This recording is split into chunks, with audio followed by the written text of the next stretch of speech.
ეთერშია გადაცემა ბიზნესის დრო და კიდევ ერთხელ მოგესალმებით. ინფრასტრუქტურული პროექტები, რომელსაც ეკონომიკურ მაჩვენებლებში საკმაოდ დიდი წილი უჭირავს, როგორ აფასებს უწყების პირველ პირი 6 თვის შედეგებს და რასაც ხადებს ოპონენტების საპასუხოდ. დავით ნარმანია, ინფრასტრუქტურისა და რეგიონული განვითარების მინისტრი არის დღეს ჩვენი გადაცემის სტუმარი.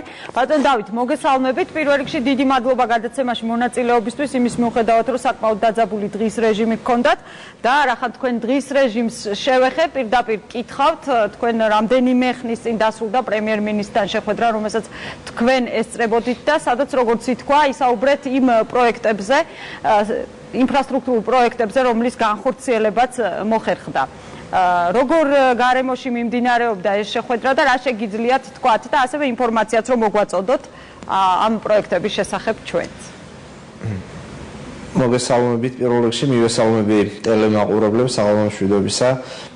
დღეს დილას ჩვენ გქონდა პრეზენტაცია 2013 წლის 6 თვის განმავლობაში გაწეულ საქმიანობასთან დაკავშირებით და გავაკეთეთ პარალელები წინა ხელისუფლების პირობებში, იგივე 2012 წლის 6 თვეში გაწეულ საქმიანობასთან მიმართებაში. იგივე საკითხებზე მე კომენტარი გავაკეთე დღეს პრემიერ-მინისტრთან შეხვედრის დროს, სადაც ექსპერტთა კლუბის წევრები და ეკონომიკის ექსპერტები იყვნენ შეკრებილი და ერთ-ერთი თემა დღეს საუბრისა იყო ეკონომიკური ზრდა და ასევე ინფრასტრუქტურული პროექტების გავლენა ეკონომიკურ ზრდაზე.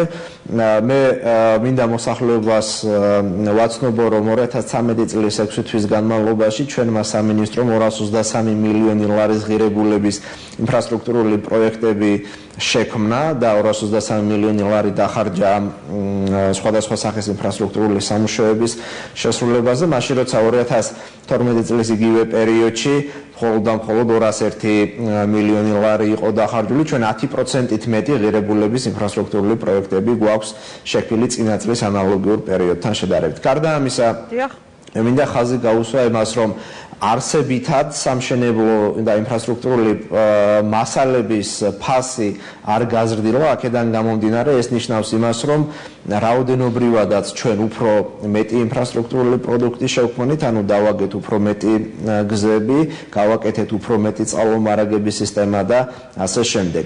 მეორე თემა, რომელზეც ასევე იმის შესახებ, თქვენ ახლა რახან მასალები ახსენეთ, ხშირად საუბრობენ იმის შესახებ, რომ ქვეყანაში ეკონომიკური აქტივობა დაბალია, რაც იწვევს იმას, რომ იმ რაოდენობის მასალების იმპორტირება აღარ ხდება ქვეყანაში, როგორც ეს ადრე ხდებოდა. რამდენად შეგიძლიათ ამ თემაზე გააკეთოთ კომენტარი?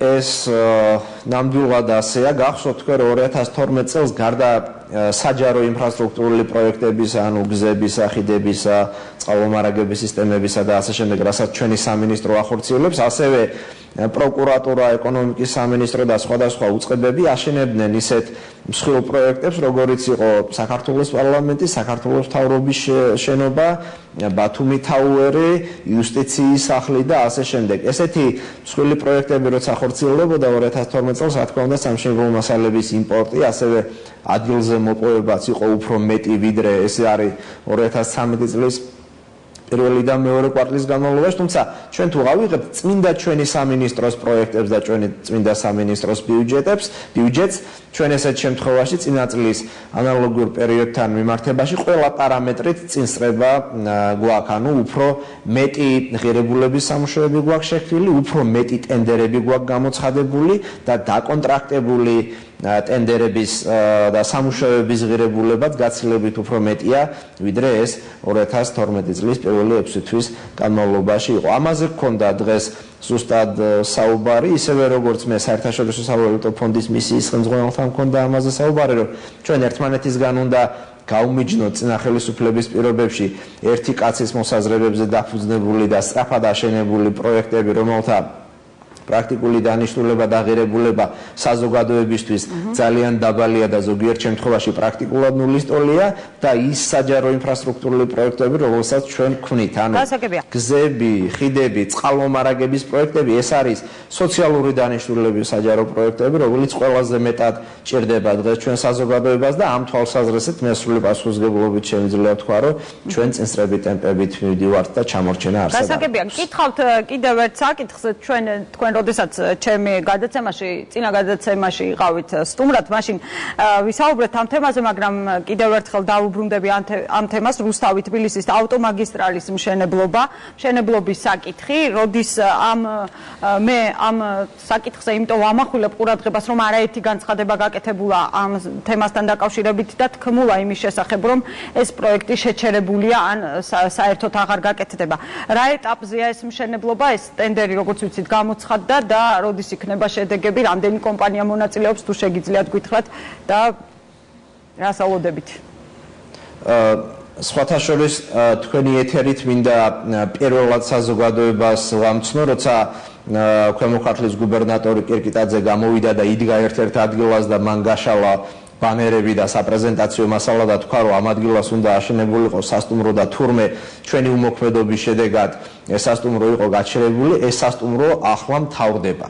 აქედან გამომდინარე, ესე ვთქვათ, სიცრუეზე იყო აგებული ისევე როგორც ამ ფაქტიდან, ასევე სხვა ფაქტებიდან გამომდინარე ამ გზის მშენებლობასთან დაკავშირებული პროექტი დღეის მდგომარეობით იცით თქვენ რომ ტენდერი გამოცხადებული იყო, სატენდერო დოკუმენტაცია 14-მა კომპანიამ წარმოადგინა მუნიციპალური განვითარების ფონდში, სატენდერო პროცედურები სრულდება, ანუ ამ კვირის ბოლომდე იქნება მიღებული კომისიის მხრიდან შესაბამისი გადაწყვეტილება, რომელიც გაეგზავნება აზიის განვითარების ბანკს, როგორც დონორ ორგანიზაციას, საბოლოო თანხმობის მისაცემად ტენდერში გამარჯვებულ კომპანიასთან მიმართებაში.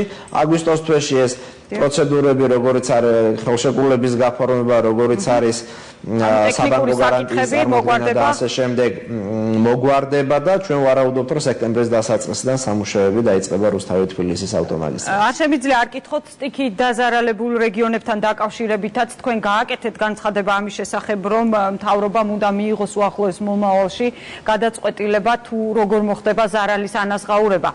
ხომ არ შეგიძლიათ აი ამ დროისთვის ხომ არ გახდა უკვე ცნობილი რა რაოდენობის ზარალზეა საუბარი და რა ღონისძიებების გატარებას გეგმავს მთავრობა ამ მიმართულებით?